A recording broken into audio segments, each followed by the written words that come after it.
Our top focus at this hour. Afghanistan's acting energy and water minister Abdul Latif Mansur recently travelled to Uzbekistan's capital, Tashkent. He was there to negotiate an extension to an energy deal which was about to expire. He also met with the Afghan ambassador in Uzbekistan. And they discussed the problems faced by the Afghans living in the country.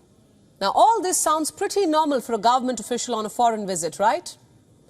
But you see, Mansur isn't just an ordinary minister, he's a senior Taliban leader, one who is subject to UN travel sanctions.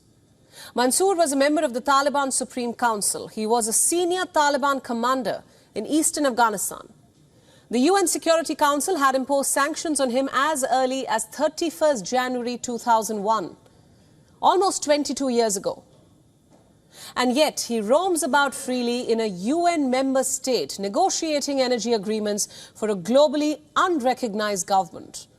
One which is subjecting its women to a life of no agency, no voice, no public participation. Uzbekistan's attitude towards the Taliban has been relatively friendly since it took over. They continue to have investments in Afghanistan and they provide humanitarian assistance to Afghans. Uzbekistan is not alone in this. We've spoken about this before. Pakistan's proximity to the Taliban has never been a secret. The recent war of words between the nations over the Tehreek-e-Taliban Pakistan's activities may be considered a blip in the traditionally strong partnership. And then there's Russia, which is using Afghanistan as a market for its oil. And China, which seeks to exploit the country's mineral wealth.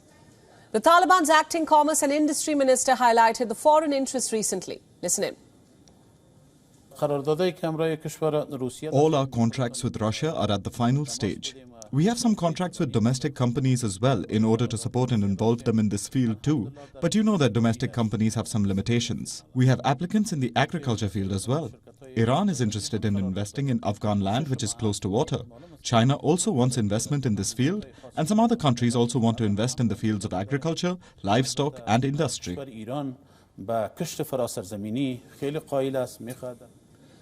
Two of the nations mentioned are permanent members of the UN Security Council, the same Security Council which has imposed sanctions on Taliban leaders. It stands to reason that if Security Council nations are not holding the Taliban accountable, other nations will not do so either. The Taliban's recent ban on women's university education drew international condemnation, as did the ban on primary education for girls and the recent ban on women aid workers.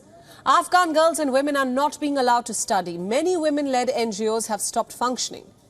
Women are being deprived of much-needed assistance, and yet there has been no concrete action.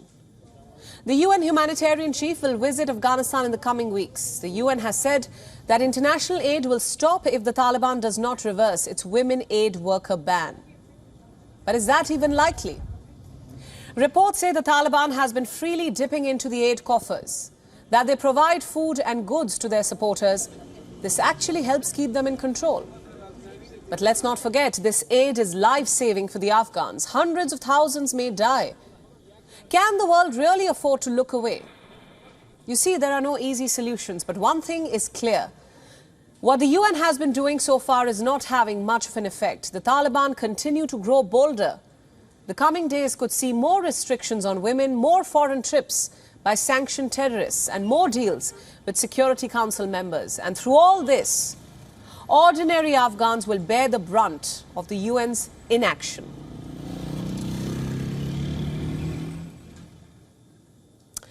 Now, for more analysis, joining me now on this broadcast is Lynn O'Donnell, a journalist and also an expert on Afghanistan, joining us now from London. Lynn, welcome to the broadcast. Thank you for having me. Right, Lynn, many reports have drawn attention to this utter pillaging of international aid money by the Taliban. In your view, is the Taliban misusing Western aid? Well, it's not just my view. I've talked to a lot of people about this issue, and the general consensus is that aid is being pilfered and that its ultimate destination cannot be accounted for. The United Nations and the United States are each sending in $40 million in cash every week.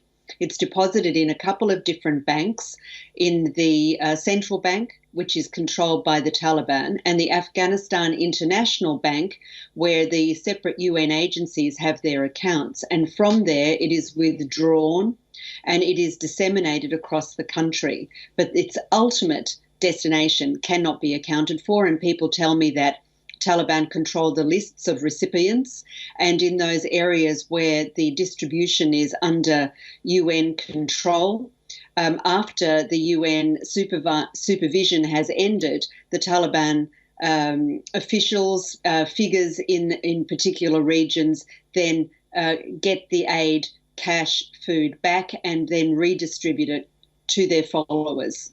Now, Lynn, many experts have said that while the Taliban's rampant misogyny may attract global attention, their misuse of millions of dollars in aid is going unnoticed. Are there any checks and balances in place as of now?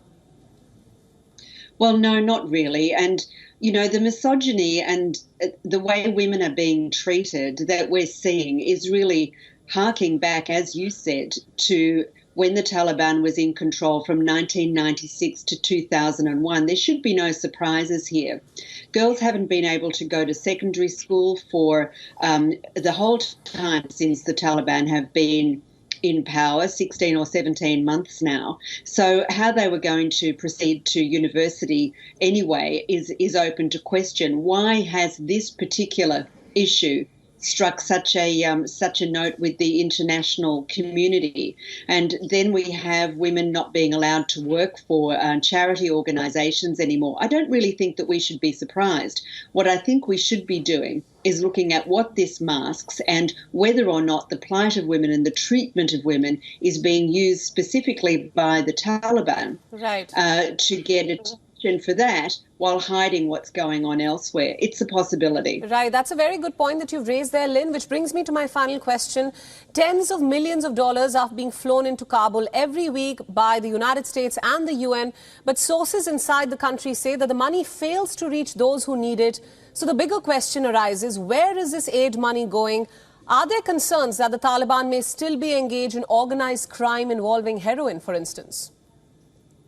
Oh, well, there's no doubt about that. The Taliban have controlled the worldwide distribution and the production inside Afghanistan of heroin for many decades. And that, I think, is being expanded. One of the UN agencies that looks after this estimated last year that heroin poppy production had expanded by at least 30% since the Taliban took over. They've also been moving into the production and distribution of methamphetamine for some years. It's cheaper to produce and the return is higher.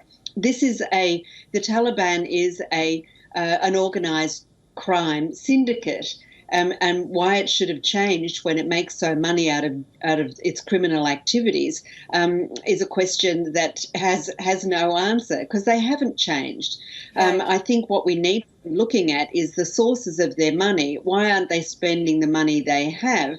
And of course, as a criminal syndicate, why would we expect them not to be pilfering free money as it flows into Afghanistan? Absolutely. Lynn, thank you so much for all those insights, and thanks for joining us on this broadcast at this hour. WION World is now available in your country. Download the app now and get all the news updates on the move.